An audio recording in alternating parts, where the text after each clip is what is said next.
దేవుని పరిశుద్ధ నామ స్తోత్రములు. ప్రభువైన యేసుక్రీస్తు నామములో మీ అందరికీ శుభములు కలుగునుగాక. యేసయ్య ఆశీర్వాద కృపా సన్నిధి అనే ఈ ప్రోగ్రాంలోనికి మీరు అందరూ వచ్చినందుకై నేను ఎంతో ప్రభువును స్తుతిస్తున్నాను. దేవునికి స్తోత్రం. దేవుని యొక్క వాక్యము నుండి మనం గమనించినట్లయితే, ప్రభునందు ప్రియులారా, ఏది దేవుని చిత్తము అనే ఒక శ్రేష్టమైన అంశం గురించి దేవుడు మనతో మాట్లాడుచూ ఉన్నాడు. దేవునికి స్తోత్రం. మత్తయి సువార్త 6వ అధ్యాయము 10వ వచనం మనం గమనించినట్లయితే, మత్తయి సువార్త 6వ అధ్యాయము 10వ వచనం,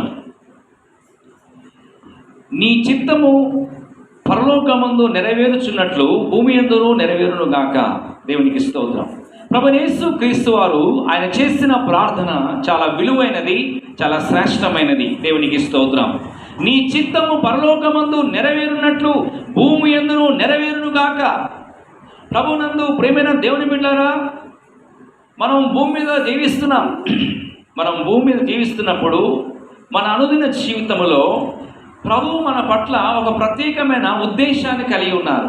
ఒక ప్రత్యేకమైన ఒక ప్రణాళికను కలిగి ఉన్నారు. ఆ ప్రణాళికను, ఆ పరిశుద్ధాత్మక నడిపింపును మనం గుర్తించవలసిన వారమై ఉన్నాం.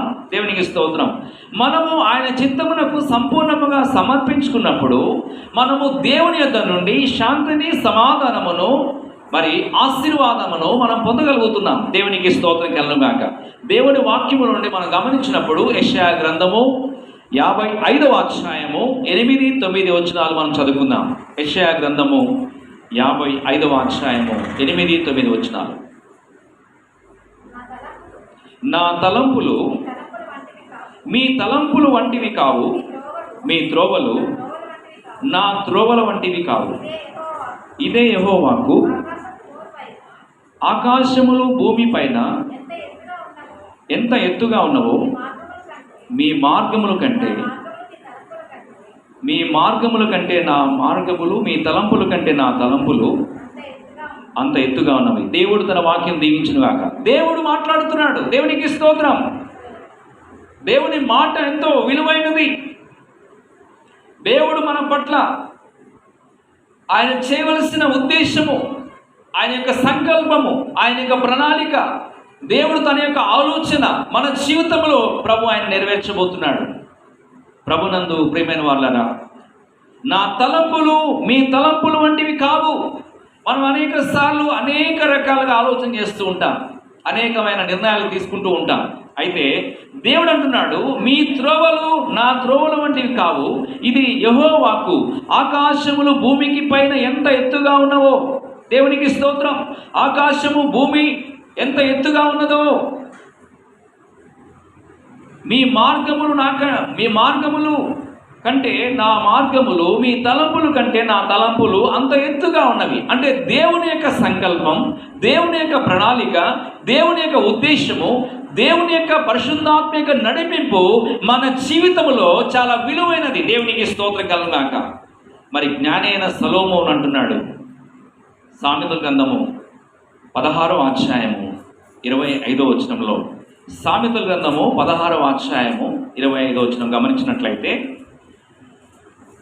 ఒకని మార్గము వాని దృష్టికి యథార్థముగా కనపడును, అయినను తుదకు అది మరణమునకు చేరును. మరి దేవుని చిత్తము చేసినప్పుడు మనము పరలోక రాజ్యమును స్వతంత్రించుకుంటున్నాం.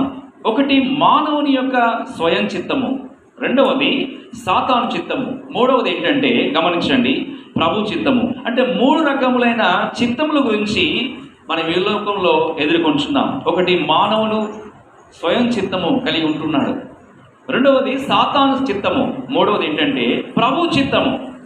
అయితే మానవుడు ఒక యంత్రముగా, ఒక రోబో వలె సాగిపోవాలనే దేవుని యొక్క చిత్తము కాదు. కానీ గమనించండి, ఒక రోబో అంటే ఒక యంత్రము, మర మనిషి అని చెప్పుకుంటూ ఉంటాం. అప్పుడప్పుడు టీవీలో కూడా మనకి గమనిస్తూ ఉంటాం. అయితే ఒక రిమోట్ ద్వారా ఆ రోబో, ఆ యొక్క మర మనిషి పనిచేస్తూ ఉంటారు. అయితే దేవుడు మానవునికి అంటే స్వయం చిత్తం, సొంత నిర్ణయం తీసుకోవడానికి స్వేచ్ఛనిచ్చాడు. అంటే స్వతంత్రాన్ని ఇచ్చాడు, తెలివినిచ్చాడు, జ్ఞానమునిచ్చాడు, వివేకమునిచ్చాడు, గ్రహించే శక్తినిచ్చాడు, ఎంపిక చేసుకునే స్వేచ్ఛనిచ్చాడు మానవునికి. అయితే అదే సమయమున సాతాను దారి తప్పించి తన చిత్తమును బలవంతముగా ప్రవేశపెట్టుచున్నాడు. యోహాను సువార్త 10వ అధ్యాయము 10వ వచనం గమనించినట్లయితే, యోహాను సువార్త 10వ అధ్యాయము 10వ వచనము మనం గమనించినప్పుడు, దొంగతనమును హత్యను నాశనము చేయుటకు వచ్చును కానీ మరి దేనికిని రాడు. అంటే మన యొక్క హృదయంలో ఉన్న సంతోషాన్ని, సమాధానమును, ఆరోగ్యాన్ని, ఐశ్వర్యాన్ని, ఆశీర్వాదాన్ని దొంగిలించడానికి అపవాది ఎన్నో రకాలైన విధాలుగా క్రియ చేస్తూ ఉంటాడు. అయితే దేవునికి లోబడినుడి, అపవాదిని ఎదిరించుడి, అప్పుడు వాడు మీ యొద్ద నుండి పారిపోవునని దేవుడి యొక్క వాక్యం సెలవిస్తుంది. దేవుని వాక్యములు గమనించినట్లయితే, ప్రభునందు ప్రియమైన దేవుని బిడ్డారా, మరి స్వస్థత నొందుట దైవ చిత్తమైనది. స్వస్థత నొందుట దైవ చిత్తమా? మత్తయి సువార్త 8వ అధ్యాయం 2వ వచనం గమనించినట్లయితే, అక్కడ ఇదిగో కుష్ఠరోగి వచ్చి ఆయనకు మ్రొక్కి మాట్లాడుతూ ఉన్నాడు. 8వ అధ్యాయం 2వ వచనం,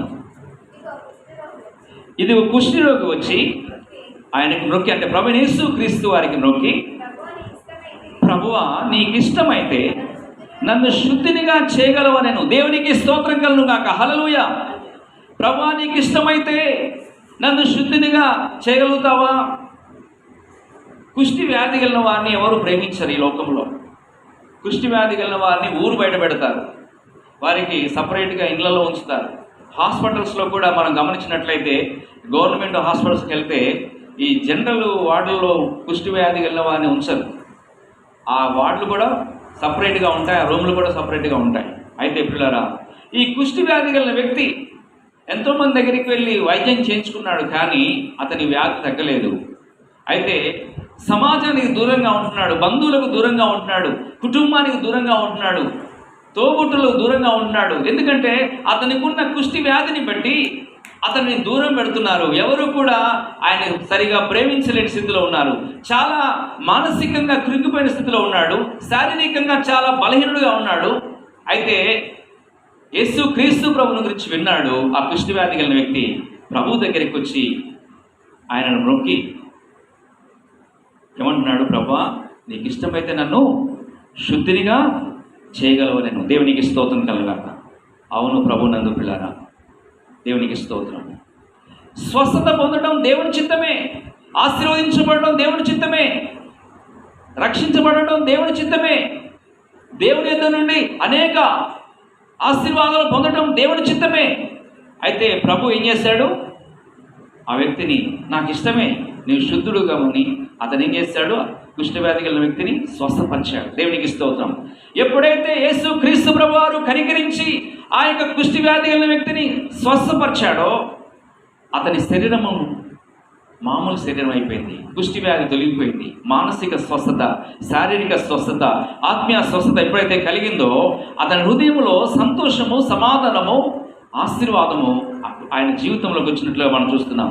ఒక సందర్భంలో దైవజనుడు మోషే దేవుని సన్నిధిలో మనవి చేస్తూ ఉన్నాడు. ఈ వాక్యమును మనము నిర్గమాకాండము 33వ అధ్యాయము 15వ వచనం చదువుకుంటున్నాం. నిర్గమాకాండము 33వ అధ్యాయము 15వ వచనం. దైవజనుడు మోషే దేవుని సన్నిధిలో మనవి చేస్తున్నాడు, దేవుని సన్నిధిలో విజ్ఞాపన చేస్తున్నాడు. 33వ అధ్యాయం 15వ వచనం. మోషే నీ సన్నిధి రాని ఎడలా ఇక్కడ నుండి మమ్మును తోడికొని పోకుము. హల్లెలూయా. మన అనుదిన జీవితంలో, ఆత్మీయ ప్రయాణంలో ఉన్న మనము, విశ్వాస జీవితంలో ఉన్న మనము, కుటుంబ జీవితంలో, సమాజంలో జీవిస్తున్న మనము, ప్రభునందు పిల్లారా, మన వ్యక్తిగత జీవితంలో దేవుని సన్నిధి లేకపోయినట్లయితే మనం ఈ లోకములో విజయవంతమైన క్రైస్తవ జీవితము చేయలేము. అందుకనే దైవజనుడు మోషే అంటున్నాడు, ఇశ్రాయేలు ప్రజలు నడిపించబడటానికి, తన జీవితం నడిపించబడటానికి దేవునికి స్తోత్రం, దేవుని సన్నిధిని కోరుకుంటున్నాడు. నీ సన్నిధి రాని ఎడలా, అంటే ఆయన సన్నిధిలో దేవుని ప్రత్యక్షత ఉంది, ఆయన సన్నిధిలో పరిశుద్ధాత్మిక అభిషేకం ఉంది, ఆయన సన్నిధిలో స్వస్థత, కృపావరాలు ఉన్నాయి, ఆయన సన్నిధిలో ఆహారం ఉంది, ఆయన సన్నిధిలో ఏముందండి?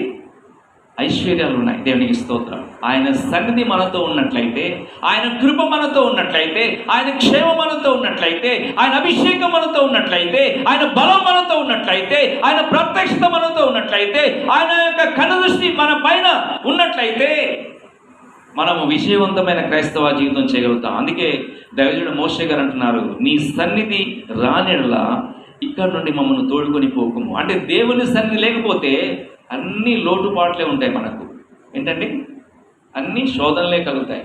దేవుని సన్నిధి మనతో ఉన్నట్లయితే, దేవుని ఆత్మ మనతో ఉన్నట్లయితే, దేవుని ప్రభావం మనతో ఉన్నట్లయితే, దేవుని కనుదృష్టి మనతో ఉన్నట్లయితే నిశ్చయముగా ఆశీర్వాదకరంగా ఈ లోకంలో ఉండగలుగుతాం.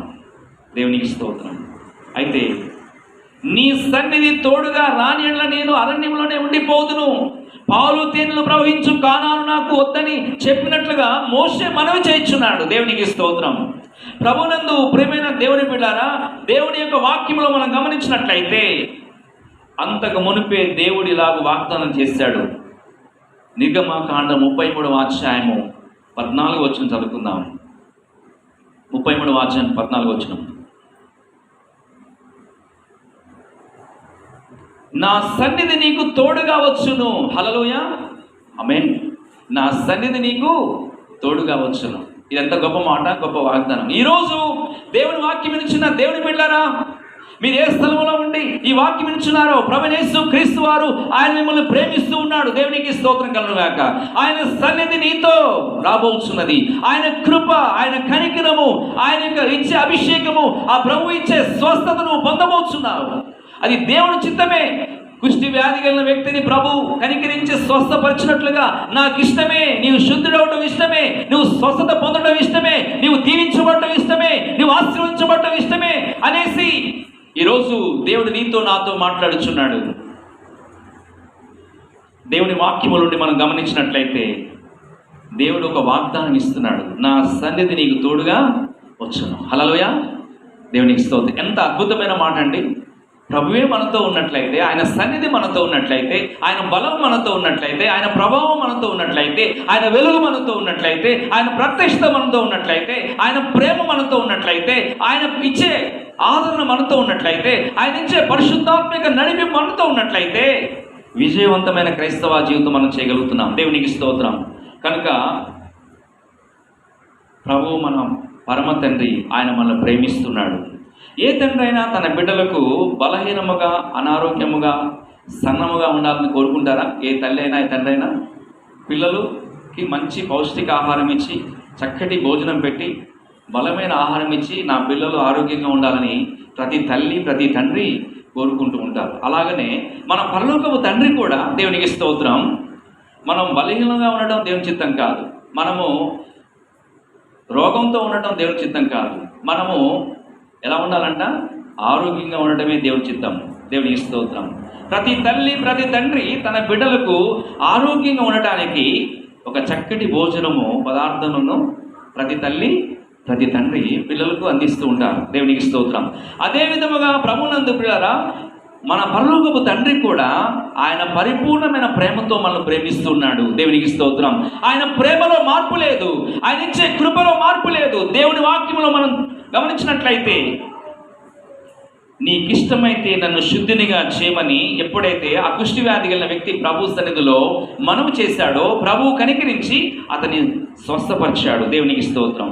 మత్తయి సువార్త 8వ అధ్యాయము 17వ వచనం గమనించినట్లయితే, మత్తయి సువార్త 8వ అధ్యాయం 17వ వచనం, ఆయనే మన బలహీనతను వహించుకొని మన రోగములను భరించినని దేవుని యొక్క వాక్యం సెలవిస్తుంది. ఈ సందర్భంలో 53వ అధ్యాయం అండి, యెషయా గ్రంథము 53వ అధ్యాయము 5వ వచనం చదువుకుందాం. దేవునికి స్తోత్రం. ఆయన మోసిన వాటిని మీరు ఎందుకు వ్యర్థముగా మోయిచుండవలెను? దేవుని వాక్యం చూసినట్లయితే, ఆయన పొందిన గాయముల ద్వారా, యెషయా గ్రంథము 53వ అధ్యాయము 5వ వచనం చదువుకుందాం. మన అతిక్రమ క్రియలను బట్టి, అంటే యేసు క్రీస్తు ప్రభువారు ఆయన గాయపరచబడి ఉన్నారు, మన దోషములను బట్టి నల్లగొట్టబడిను, మన సమానార్థమైన అతని మీద పడెను. యేసు క్రీస్తు ప్రభువారు పొందిన దెబ్బల చేత స్వస్థత కలుగుచున్నది. హల్లెలూయా. ఆయన పొందిన గాయము ద్వారా, ఆయన పొందిన దెబ్బల చేత మనకు స్వస్థత కలుగుచున్నది. దేవునికి స్తోత్రం. యేసు క్రీస్తు ప్రభువారు ఆయన పరిపూర్ణమైన ప్రేమతో ఆయన శిలువ పైన మన కొరకు బలియాగమై తన ప్రాణం అర్పించి ఏంటంటే మన కొరకు ఆయన గాయపరచబడ్డారు. ఆయన గాయపరచబడ్డారు కనుక ఆయన పొందిన గాయముల ద్వారా మనకేం కలుగుతుందండి? శారీరక స్వస్థత, మానసిక స్వస్థత, ఆత్మీయ స్వస్థత మనకు కలుగుతున్నది. ఈ సందర్భంలో దేవుడు ఒక వాగ్దానం మనకిస్తున్నాడు. మలాకి గ్రంథము 4వ అధ్యాయము, మత్తయి సువార్త ముందు ఉంటుంది. దేవునికి స్తోత్రం. మలాకి గ్రంథము 4వ అధ్యాయము 2వ వచనం మనం గమనించినట్లయితే దేవుడు ఒక వాగ్దానం ఇస్తున్నాడు. ఈ సందర్భంలో దేవునికి స్తోత్రం. మనము దేవుని చిత్త ప్రకారముగా జీవించవాలని దేవుడు కోరుచున్నాడు. నీ చిత్తము పరలోకమందు నెరవేరినట్లు భూమి యందును నెరవేరును గాక. పరలోకములో దేవుని చిత్తము ఏమైనదో అదే దేవుడు మన జీవితంలో నెరవేర్చబోతున్నాడు. మలాకి గ్రంథం 4వ అధ్యాయం 2వ వచనం గమనించినట్లయితే అతని రెక్కలు ఆరోగ్యము కలుగు చేయను గనుక మీరు బయలుదేరి కొరువిన దూడలు గంతులు వేయినట్లు గంతులు వేయుదురు. హల్లెలూయ. అతని రెక్కలు ఆరోగ్యము కలుగు చేయను అంటే ఆయన ఆశ్రయంలో, ఆయన రెక్కల నీడలో, ఆయన సన్నిధిలో ఉన్న దేవుని బిడ్డలకు ఏం కలుగుతుందంట? ఏంటంటే ఆరోగ్యం వస్తుందంట. హల్లెలూయ. ఆరోగ్యం ఇచ్చే మన ప్రభు, దేవునికి స్తోత్రం. ఆయుష్నిచ్చే దేవుడు, ఆదరణనిచ్చే ప్రభు, సమాధానం ఇచ్చే ప్రభు ఆయన మనల్ని ప్రేమిస్తున్నాడు. దైవజనాంగమ, మరి యోహాను రాసిన 3వ పత్రిక 1వ అధ్యాయము 2వ వచనం చూసినట్లయితే ప్రభు సేవలో ఉన్నవారును ఏమి కోరుచున్నారు? దేవునికి స్తోత్రం. యోహాను రాసిన 3వ పత్రిక 1వ అధ్యాయము 3వ పత్రిక 1వ అధ్యాయం 2వ వచనం చదివినట్లయితే, ప్రియుడా నీ ఆత్మ వర్ధిల్లుచున్న ప్రకారము నీవన్ని విషయంలోనూ వర్ధిల్లుచు సౌఖ్యముగా ఉండాలని ప్రార్థిస్తున్నాను. దేవునికి స్తోత్రం. యోహాను రాసిన 3వ పత్రికలో మనం చూసినట్లయితే 1వ అధ్యాయం 2వ వచనంలో ప్రియుడా నీ ఆత్మ వర్ధిల్లుచున్న ప్రకారం. అవునండి, మనము ఆర్థికంగా వర్ధిల్లాలని దేవుని చిత్తమైనది. హల్లెలూయ. మనం అప్పులతో ఉండడం దేవుని చిత్తం కాదు. మీ రుణభారము, మీ అప్పుల బాధల నుంచి దేవుడు విడిపిస్తాడు. విశ్వాసం ఉంచండి. దేవునికి స్తోత్రం కలుగుగాక. దేవుని వాక్యంలో చూసినట్లయితే ప్రియుడా నీ ఆత్మ వర్ధిల్లుచున్న ప్రకారము నీవన్ని విషయంలో ఆత్మీయముగాను ఆర్థికంగాను అన్ని విషయాలని వర్ధిల్లుచు సౌఖ్యముగా ఉండవాలని ప్రార్థిస్తున్నాను. దేవునికి స్తోత్రం. ఇది దేవుని చిత్తమైనది, మన పట్ల దేవుని చిత్తమైనది. మనం అన్ని విషయాల్లో వర్ధిల్లాలని, మన కుటుంబాలు, మన పిల్లలు కూడా వర్ధిల్లాలని ఇది దేవుని యొక్క సంకల్పమైనది. దేవుని పిల్లలను గమనించండి. ఇప్పటి వరకు స్వస్థత నొందుట దైవ చిత్తమా అనే విషయాన్ని గురించి ధ్యానించాం. రెండవదిగా గురుగులను పెరిగి వేయుట దైవ చిత్తమా? సంఘములో గురుగులు గోధుమలు రెండు పెరుగుతున్నాయి. గమనించండి. మత్తయి సువార్త 13వ అధ్యాయము 28వ వచనం చూసినట్లయితే, మత్తయి సువార్త 13వ అధ్యాయము 28వ వచనంలో మేము వెళ్ళి వాటిని పెరిగి కూర్చుట నీకు ఇష్టమా అనేసి చదువుతున్నాం. అంటే గోధుమ పంటతో పాటు గురుగులు ఎదుగుతున్నవి. గోధుమకు చెందవలసిన సత్తువను, నీటిని గురుగులు అనుభవిస్తున్నాయి. పంట కంటే అవి ఎక్కువగా ఎదిగి పంటను అణిచివేస్తున్నాయి. అయితే సాతాను విత్తుచున్న ఈ గురుగులను పెరిగి వేయుటయే లోక జ్ఞానము. గురుగులు పంటకు ఆటంకంగా ఉన్నాయి. గమనించండి. గురుగుల వలన ఎటువంటి ప్రయోజనం లేదు. గురుగులను పెరిగి వేయుటకు మనము తొందరపడుచు ఉంటాం. దేవునికి స్తోత్రం. నేడు స్థానిక సంఘాల్లో గురుగులు వంటి వారు ఉన్నారు. కొందరు పెద్దలుగా, కమిటీ మెంబర్లుగా మరి వారి పదవి కొనసాగిస్తూ ఉంటారు. అయితే యథార్థముగా జీవించు విశ్వాసులను అణిచివేస్తూ ఉంటారు. మరి కులాభిమానాలతో మరి అనేక రకాలైన భేదాభిప్రాయాలు తీసుకొచ్చి సాతానుడు వేసే ఆ యొక్క విత్తనాలు గోధుమల మధ్యలో గురుగులు విత్తినట్లుగా ఉన్నందువలన అనేక మంది సంఘములో అనేక మంది దేవునికి దూరం అయిపోతూ ఉంటారు. దేవునికి స్తోత్రం. అయితే ప్రభునందు పిల్లారా, దేవుని యొక్క వాక్యంలో మనం చూసినట్లయితే పరిశుద్ధాత్మ దేవుడు మాట్లాడుతున్నాడు. ఇది దేవుని చిత్తమా? అలాగు చేయట దేవుని చిత్తమా? ఈ విషయం మందు ప్రభు యొక్క ఆలోచన ఏంటో మనం గుర్తించాలి. ఆనాడు గురువులను పెరిగి కూర్చుంట నీకు ఇష్టమా అని అడిగినప్పుడు ప్రభు అంటున్నాడు వద్దు అంటున్నాడు. ఏమంటున్నాడు? వారికి జవాబిస్తూ అవును. మత్తయి సువార్త 13వ అధ్యాయము 29-30 వచనాల్లో చాలా స్పష్టముగా దేవుని యొక్క వాక్యం రాయబడింది. చదువుకుందాం. మత్తయి సువార్త 13వ అధ్యాయము 29-30 వచనాలు. అందుకతడు వద్దు, గురుగులను పెరుగుచుండగా వాటితో కూడా ఒకవేళ గోధుమను కూడా పెళ్ళగింతురు. ఒకవేళ గురుగులు తీసివేయాలనేసి ఉన్నట్లయితే గోధుమలు కూడా ఏమైపోతాయి? పెళ్ళగించబడతాయి. అయితే కోతకాలం వరకు రెంటిని కలిసి ఎదగనీయుడి. అంటే నీతిమంతులు పాపులు కూడా ఉంటారు, అవిశ్వాసులు విశ్వాసులు కూడా ఉంటారు సంఘంలో, సమాజంలో, లోకములో. అయితే దేవుడు మాట్లాడుతున్నాడు, ఒక కోతకాలం రాబోతుంది, కోతకాలం వరకు రెంటిని కలిసి ఎదగనీయుడి. కోతకాలమందు గురుగులను ముందుగా కూర్చి కాల్చివేటకు కట్టలు కట్టి గోధుమలను నా కొట్టున చేర్చి పెట్టుడని కోతగాండ్లతో చెప్పుతున్నా నేను. హల్లెలూయ. గురుగులు ఒక రోజున ఏమైపోతాయంట? దేవుడు కాల్చివేస్తాడు. అంటే దేవునికి, సంఘానికి, దేవుని వాక్యానికి, దేవుని చిత్తానికి వ్యతిరేకంగా ఉండే వారిని తప్పకుండా ఒక పొట్టు వలె వారిని ఏరివేసి ఏం చేస్తాడు? దేవుడు కాల్చివేస్తాడు. అయితే గోధుమలు అంటే నీతిమంతులు, గట్టి గింజలు వలె, దేవునికి స్తోత్రం. వారిని గోధుమలను నా కొట్టున చేర్చి పెట్టుడని కోతగాండ్లతో చెప్పుతున్నా నేను. దేవునికి స్తోత్రం. దేవుడు ఒక దినమున నీతిమంతులను, పరిశుద్ధులను, విశ్వాసులను ఏరేసి తన రాజ్యంలోనికి తీసుకుని వెళ్తాడు. దేవునికి మహిమ కలుగాక. కనుక దేవుని బిడ్డలారా, గోధుమ పంట ఎదుగుచుండగా గురుగులను లాగివేయట దేవుని చిత్తం కాదు. ఒక సమయం రాబోతుంది, ప్రభు రాకడ వచ్చినప్పుడు పరిశుద్ధులు, విశ్వాసులు ఎత్తబడే సమయం రాబోతుంది. దేవునికి స్తోత్రం కలుగుగాక. ప్రభు కనుదృష్టి పంట మీదనే ఉన్నది. గురుగులను పెరికి వేయుచుండగా పంటను కూడా పెరికి వేయు ప్రభావం కలదు. యథార్థమైన విశ్వాసులు అభ్యంతరము చెందకూడదు. ఆమేన్. హల్లెలూయా. దేవునికి స్తోత్రం. కాబట్టి ప్రభునందు ప్రియమైన దేవుని బిడ్డలారా, మనమందరము దేవుని బిడలుగా దేవుని చిత్తం చేయట కొరకై దేవుడు మనల్ని పిలిచాడు. దేవునికి స్తోత్రం. మూడవదిగా, పర్ణశాలలు కట్టుట దేవుని చిత్తమా? మత్తయి సువార్త 17వ అధ్యాయము 4వ వచనం చదివినట్లయితే 3వ మాటగా ఏది దేవుని చిత్తము అనే విషయాన్ని మనం ధ్యానిస్తున్నాం. ఇప్పటి వరకు స్వస్థత నొందుట దైవ చిత్తమా, రెండవది గురుగులను పెరిగివేయుట దైవ చిత్తమా అనేసి మనం ధ్యానించాం. మూడవదిగా పర్ణశాల కట్టుట దేవుని చిత్తమా? మత్తయి సువార్త 17వ అధ్యాయం 4వ వచనం చదువుకుందాం. అప్పుడు పేతురు అంటున్నాడు, ప్రభువా, మనము ఇక్కడ ఉండుట మంచిది. నీకు ఇష్టమైతే ఇక్కడ నీకొకటియు, మోషేకొకటియు, ఏలియాకొకటియు 3 పర్ణశాలలు కట్టుతానని యేసు ప్రభుతో చెప్తున్నాడు. అయితే ఒక సందర్భంలో పేతురు, యోహాను, యాకోబు ముగ్గురు కూడా యేసు క్రీస్తు ప్రభు వారు ఏం చేశారంటే వారిని వెంట పెట్టుకొని ఒక ఎత్తైన కొండ మీదకి, ఒక పెద్ద గుట్ట మీదకి ప్రభు తీసుకెళ్లాడు. వారందరూ కూడా, పేతురు, యోహాను, యాకోబు ముగ్గురు కూడా యేసు ప్రభు యొక్క అడుగుల్లో అడుగు వేసుకుంటూ ఆ ఎత్తైన కొండ, ఆ ఎత్తైన శిఖరముగా ఉన్న ఆ కొండ మీదకి అక్కడ వెళ్ళిన తర్వాత రూపాంతరం చెందారు. దేవునికి స్తోత్రం. ప్రభునందు పిల్లలు గమనించండి.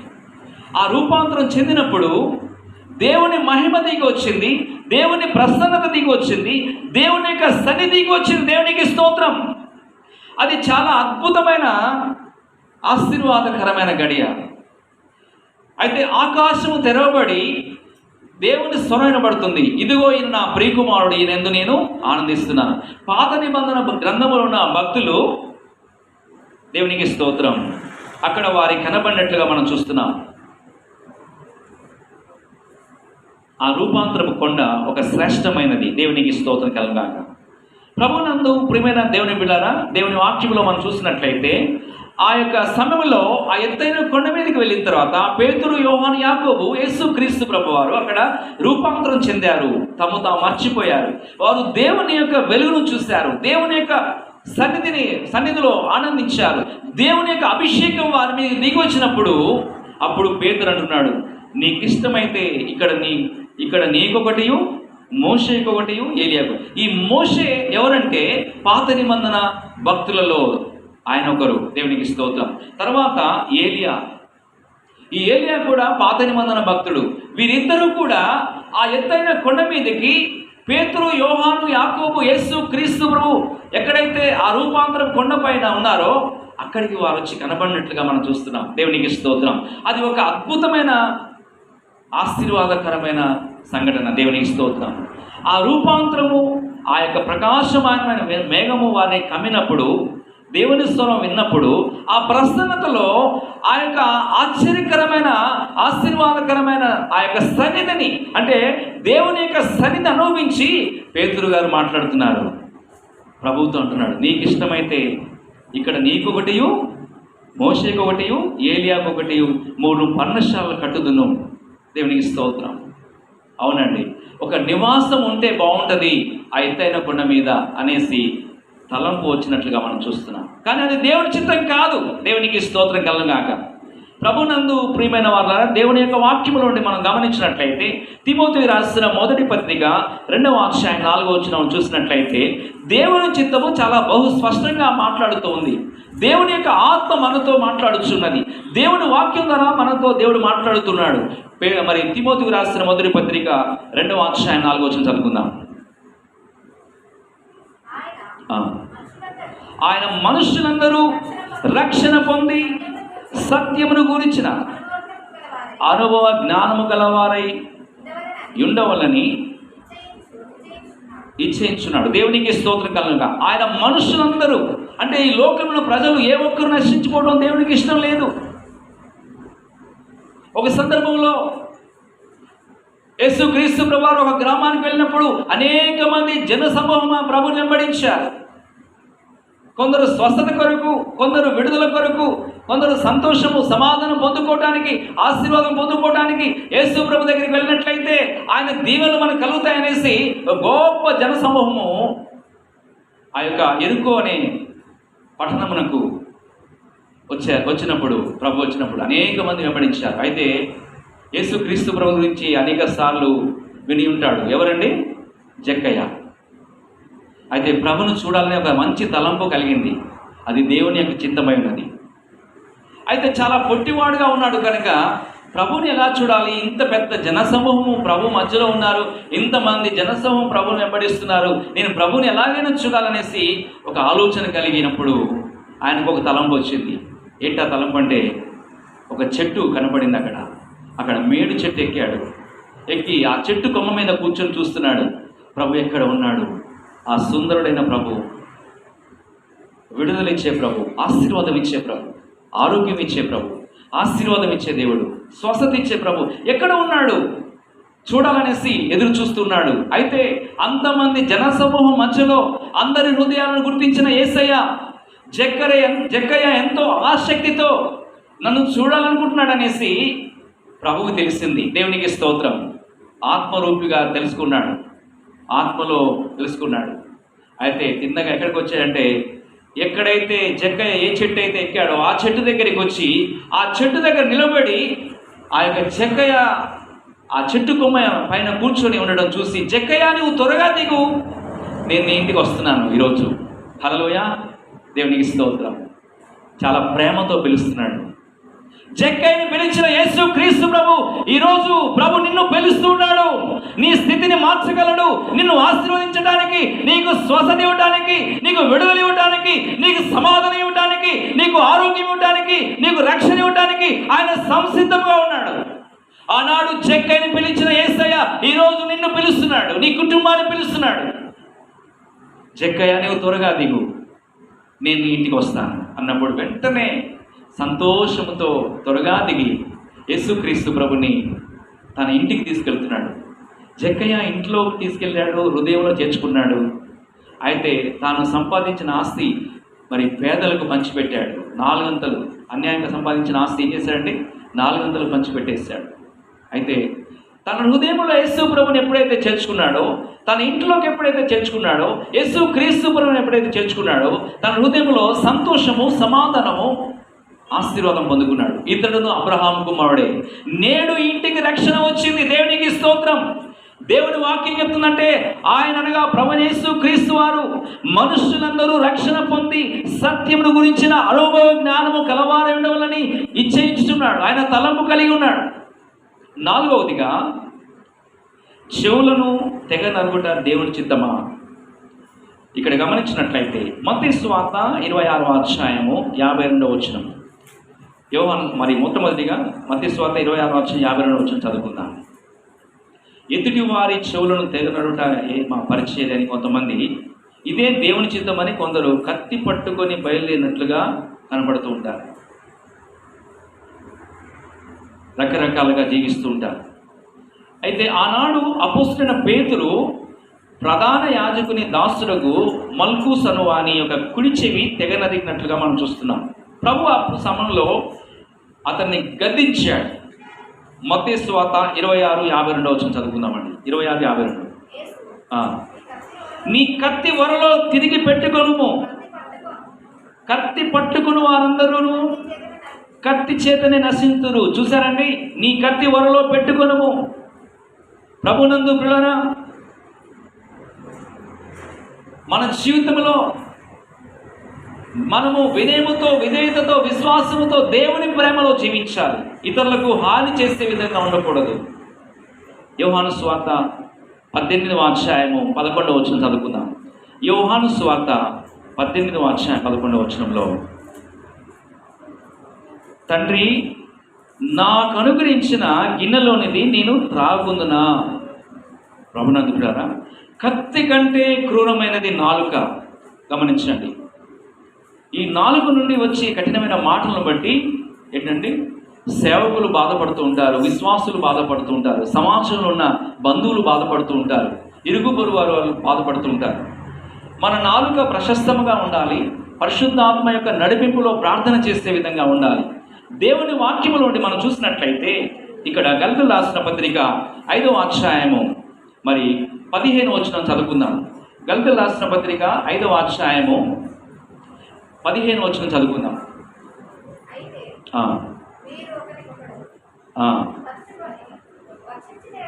అయితే మీరు ఒకరినొకడు కలుచుకొని భక్షించినలా మీరు ఒకని వలన ఒకడు బొత్తిగా నశించిపోదురేమో అని చూచుకోరడి.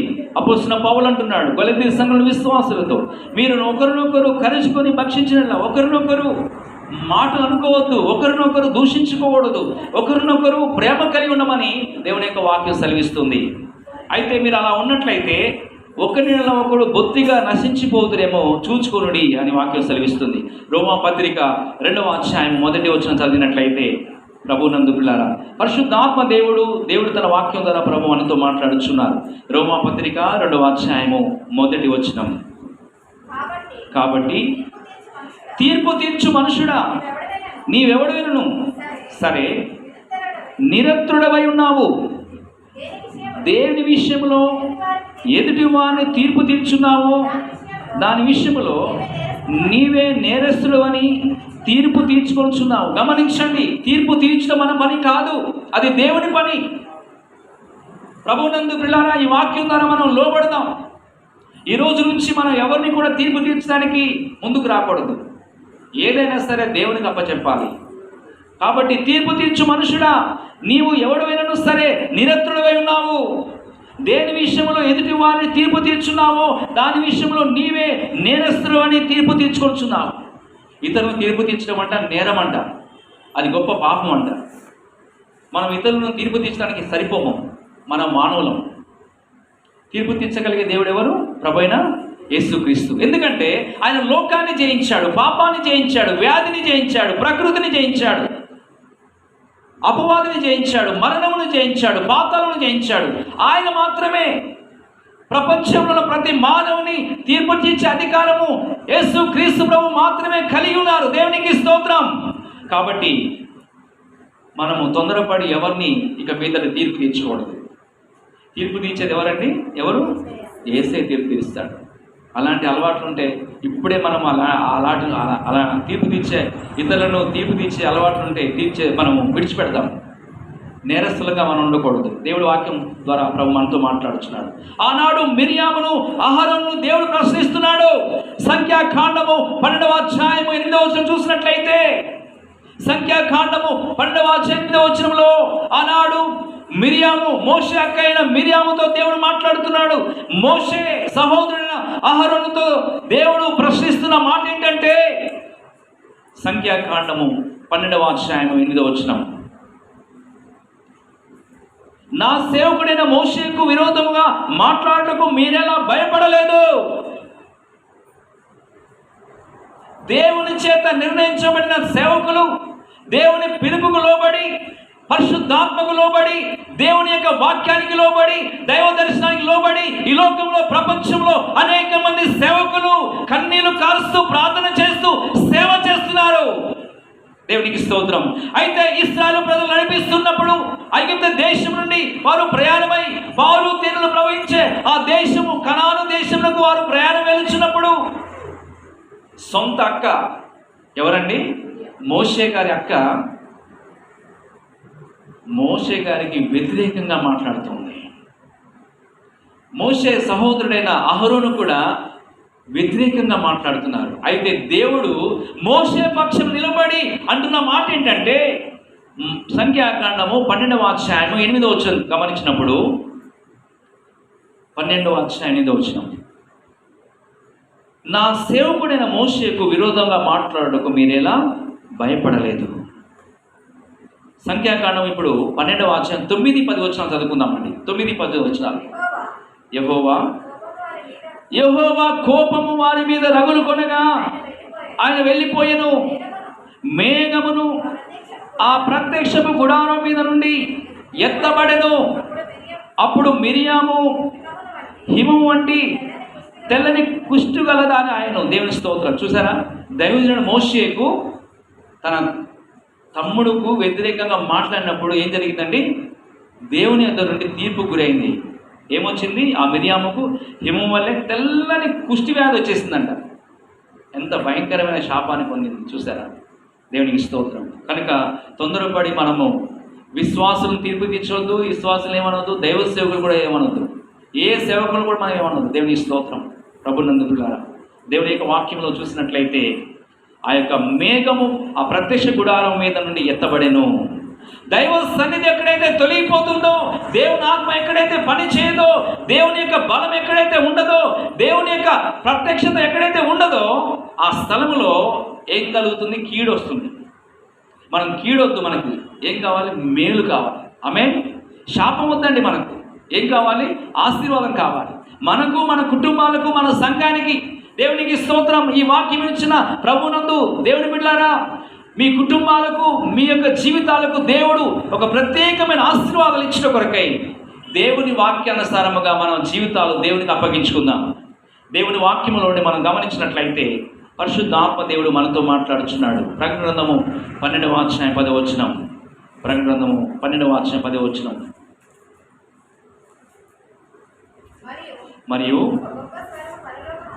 ఒక గొప్ప స్వరము పరలోకమందు ఇలాగు చెప్పుట వింటిని, రాత్రింబగలు మన దేవుని ఎదుట మన సహోదరుల మీద నేరము మోపువాడైన అపవాది పడద్రోయబడి ఉన్నాడు.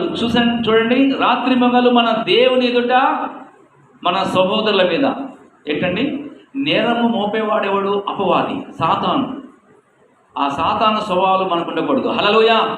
నేరాలు మోపుతూ ఉంటాడు, ఇతరుల గురించి చెప్తూ ఉంటాడు, అనేక విధాలుగా మాట్లాడిస్తూ ఉంటాడు. దేవుని బిడ్డలారా, పరిశుద్ధ ఆత్మ దేవుడు మనతో మాట్లాడుచున్నాడు. అగ్ని చేత నాశనము చేయుట దేవుని చిత్తమా? లూకా సువార్త 9వ అధ్యాయము 54వ వచనం మనం గమనించినట్లయితే, దేవునికి స్తోత్రం.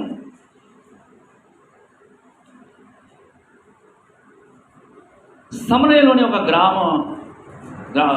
గ్రామస్తులు యేసు క్రీస్తును చేర్చుకొనలేదు కనుక ఆయన శిష్యులకు యాకోబు, యోహాను కోపముతో మండిపడింది. ప్రభువా, ఆకాశం నుండి అగ్ని దిగి వీరిని నాశనం చేయనట్లు ఆజ్ఞాపించడం నీకు ఇష్టమా అని అడిగింది. నీకు ఇష్టమా అని ఎంత బలముగా దేవుని చిత్తమును నెరవేర్చగొడుచున్నారో మనం గమనిస్తున్నాం. దేవునికి స్తోత్రం. అయితే ప్రభు ఏమంటున్నాడంటే, వారిని గద్దించి, మనుష్య కుమారుడు మనుషుల ఆత్మ రక్షించడమే కానీ నశింపచేయుటకు రాలేదు. మీరు గమనించినట్లయితే యోహాను సువార్త 1వ అధ్యాయము 9వ వచనం గమనించినప్పుడు, కొలొస్సీయులకు రాసిన పత్రిక 1వ అధ్యాయం 28వ వచనం గమనించినప్పుడు, యోహాను సువార్త 1వ అధ్యాయం 9వ వచనం, నిజమైన వెలుగు ఉండెను, అది లోకంలోనికి వచ్చుచు ప్రతి మనుషుని వెలిగించుచున్నది. హల్లెలూయ. వెలుగైన యేసు క్రీస్తు ప్రభువారు చీకటిలో ఉన్న వారిని, మరణ ఛాయలో ఉన్న వారిని, అంధకారంలో ఉన్న వారిని విడిపించి వాక్యము వెలుగు ద్వారా, దేవుని యొక్క వాగ్దానాల ద్వారా, దేవుని ప్రేమ ద్వారా విడిపించి దేవుని చిత్తములో రక్షించడం అనేది దైవ సంకల్పమైనది. కొలొస్సీయులకు రాసిన పత్రిక 1వ అధ్యాయము 28వ వచనం గమనించినట్లయితే, కొలొస్సీయులకు రాసిన పత్రిక 1వ అధ్యాయము 28వ వచనం, దేవుని చిత్తం ఏంటో ఇక్కడ పరిశుద్ధాత్మ దేవుడు మనకు బయలుపరుస్తూ ఉన్నారు. దేవునికి స్తోత్రం. ప్రతి మనుషుని క్రీస్తునందు సంపూర్ణునిగా చేసి నిలవబెట్టువాడు ప్రభువైన యేసు క్రీస్తు వారు మాత్రమే. కొలొస్సీయులకు రాసిన పత్రిక 1వ అధ్యాయము 28వ వచనం మనం ధ్యానిస్తున్నాం. దేవునికి స్తోత్రం. కనుక ప్రభునందు ప్రియమైన దేవుని బిడ్డలారా, యేసు క్రీస్తు యొక్క కనికరము కొరకు మనం కనిపెట్టాలి. మరి అనేక మంది కొరకు మనం ప్రార్థించాలి. దేవునికి స్తోత్రం. 6వదిగా పరిశుద్ధాత్మ దేవుడు మాట్లాడుతున్నాడు. మరి కొరింథీయుల అవిశ్వాసిని వివాహము చేసుకుంటే దైవ చిత్తమా? కొరింథీయులకు రాసిన 2వ పత్రిక 6:14 చూసినట్లయితే, మీరు అవిశ్వాసులతో జోడుగా ఉండకూడి, అంటే దేవుని చిత్తములో నడవని వారు, దేవుని వాక్యాన్ని ప్రేమించిన వారు, వారితో మనము సహవాసం కలిగి ఉండకూడదని దేవుని యొక్క వాక్యం ద్వారా దేవుడు మనతో మాట్లాడుచున్నాడు. దేవునికి స్తోత్రం. అయితే దేవుడు ఇస్తున్న ఒక గొప్ప వాగ్దానం అండి. కొరింథీయులకు రాసిన 2వ పత్రిక 6వ అధ్యాయము 14-15 వచనాలు మనం చదువుకుంటున్నాం. కొరింథీయులకు రాసిన 2వ పత్రిక 6వ అధ్యాయము 14-15 వచనాలు. మీరు అవిశ్వాసులతో జోడుగా ఉండకూడి, దేవుడు మాట్లాడుతున్నాడు. నీతికి దుర్నీతితో ఏమి సాంగత్యము, వెలుగునకు చీకటితో ఏమి పొత్తు,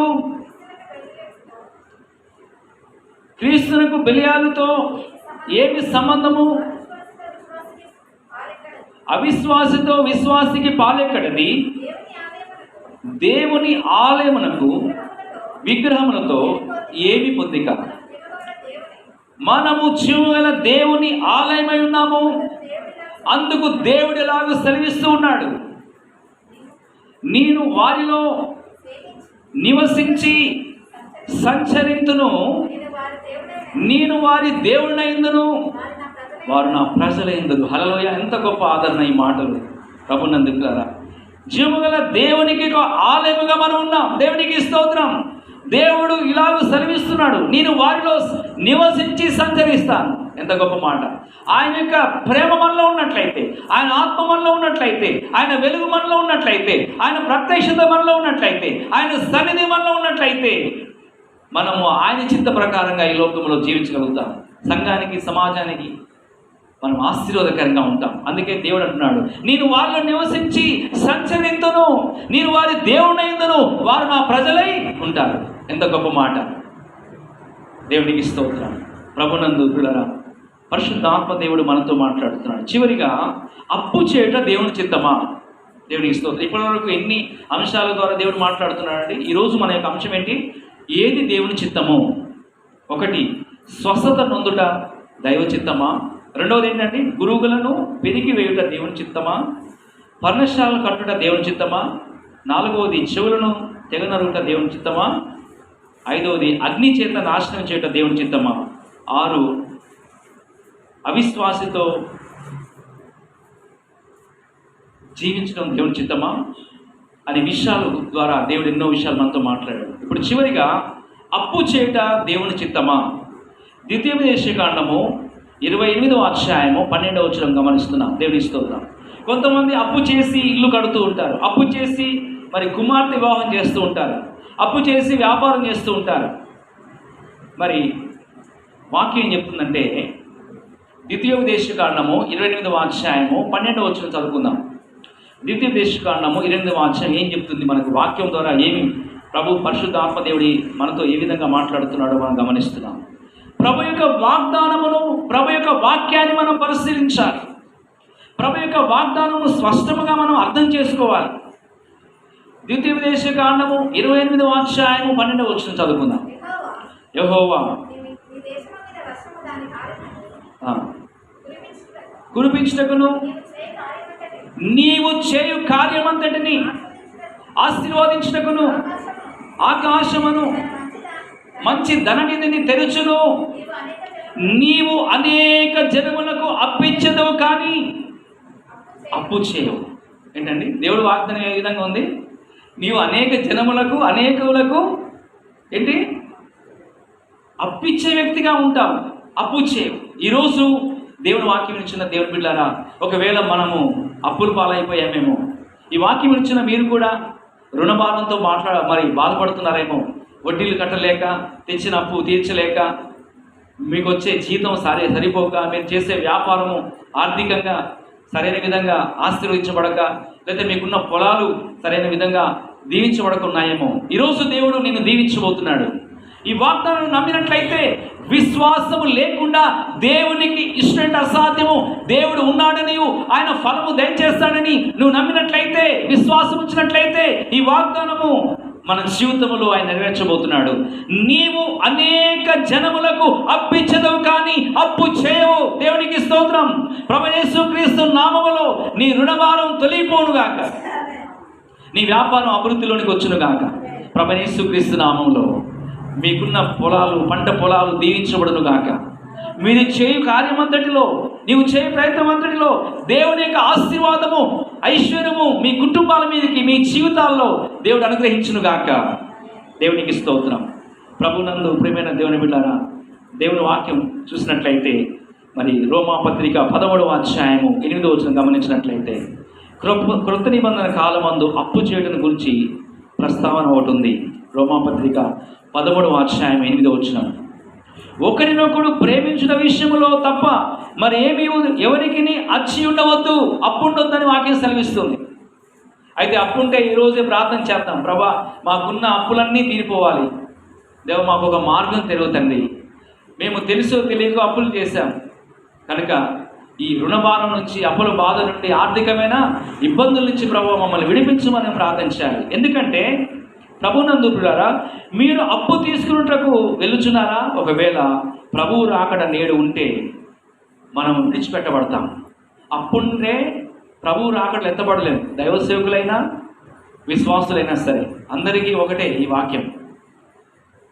ఎందుకంటే దేవుని వాక్యంలో చూసినట్లయితే ఇక్కడ ప్రభు సన్నిధిలో మనం ప్రార్థించి వీలైన త్వరగా ₹1 అప్పు లేకుండా బ్రతకడానికి ప్రయత్నించాలి.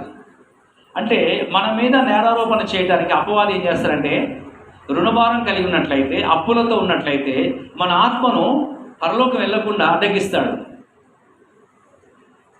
ప్రభునందు ప్రియులారా, దేవునికి స్తోత్రం. కనుక అప్పు చెల్లించిన తర్వాత వెళ్ళమని అపవాది మీతో చెప్పును. ఈ అప్పు నిమిత్తము రాకడలో విడవబడటం అనేది చాలా విచారకరమైన విషయం. ఈ రోజు నుంచి మనము ఒక తీర్మానం తీసుకుందాం. ప్రభు అనవసరంగా నేను అప్పు చేయను, తొందరపడి నిర్ణయాలు తీసుకోను, తెలుసో తెలియకో గత కాలంలో నిర్ణయాలు తీసుకొని మరి అప్పు చేసినందువలన నేను బాధపడుతున్నాను. ప్రభా నాకున్న రుణభారం నుంచి నన్ను విడిపించు, అప్పుల బాధ నుంచి నన్ను విడిపించు అనేసి మనం ప్రార్థన చేద్దాం. అప్పు ఉన్నట్లయితే ప్రభు రాకడలో మనము ఎత్తపడలేదు. ఈరోజు దేవుడు మనతో మాట్లాడుచున్నాడు. ప్రభు చేసిన ప్రార్థన గమనించినట్లయితే, ఏంటి దేవుని చిత్తం? నీ చిత్తము పరలోకమందు నెరవేర్చున్నట్లు భూమి యందు నెరవేరును గాక. మనం వినబడటం దేవుని చిత్తం కాదు, రాకడలు ఎత్తబడటమే దేవుని చిత్తం. ప్రభువు యేసుక్రీస్తు వారు ఆయన నీతిమంతుల కొరకు, పరిశుద్ధుల కొరకు ప్రభు రాబోతున్నాడు. ఆర్భాటముతోనూ ప్రధాన శబ్దముతోనూ దేవుని పూరతోనూ పరలోకం నుండి ప్రభు దిగి వచ్చినప్పుడు క్రీస్తు నందుండి మృతులైన వారు మొదట లేస్తారు. ఆ మిద్దడ సజ్జలమైన నిలిచినప్పుడు మనం ప్రభు రాకడలో ఎత్తబడగలుగుతాం. విశ్వాసం అనేది చాలా శ్రేష్టమైనది. శ్రేష్టమైన అర్పణతో కూడిన విశ్వాసము హేబేలు జీవితంలో గమనిస్తున్నాం. దేవునితో నడిచిన విశ్వాసము హానోకు జీవితంలో మనం గమనిస్తున్నాం. గమనించండి, క్రియారూపకమైన విశ్వాసము నోవాహు జీవితంలో మనం గమనిస్తున్నాం. ఓర్పుతో కూడిన లోతైన విశ్వాసము అబ్రహాము జీవితంలో మనం గమనిస్తున్నాం. తండ్రిని బట్టి తనయుడు దీవించబడ్డాడు అబ్రహాము, ఇస్సాకు. దేవునికి స్తోత్రం.